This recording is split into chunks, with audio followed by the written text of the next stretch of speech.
একবার মুসা আলাহিসাল্লাম আল্লাহর কাছে আবদার করলেন, হে আল্লাহ, আমি আমার কওমের সবচাইতে বড় গুনাহগার বান্দাকে দেখতে চাই। পরের দিন সকালে মুসা আলাহিসাল্লামকে এক ব্যক্তিকে দেখানো হলো যে তার বাচ্চাকে নিয়ে জঙ্গলের দিকে যাচ্ছিল। মুসা আলাহিসাল্লাম আল্লাহর কাছে বললেন, হে আল্লাহ, এবার আমি সবচেয়ে নেক বান্দাটিকেও দেখতে চাই। কিন্তু সন্ধ্যার সময় আবারও সেই সকালের ব্যক্তিটিকেই দেখানো হলো।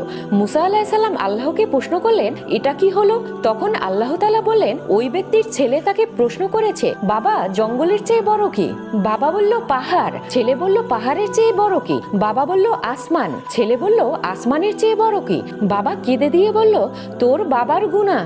ছেলে বলল, গুনার চেয়ে বড় কি? বাবা খুশি হয়ে বলল, আমার আল্লাহর রহমত আর ক্ষমা। আল্লাহ তাআলা ইজ্জতের সাথে বললেন, হে মুসা, ওই ব্যক্তির অনুশোচনা এবং আমার প্রতি অগাধ বিশ্বাসে আমি এতটাই খুশি হয়েছি যে তাকে গুনাহগার থেকে নেক বান্দা বানিয়ে দিয়েছি। সুবহানাল্লাহ।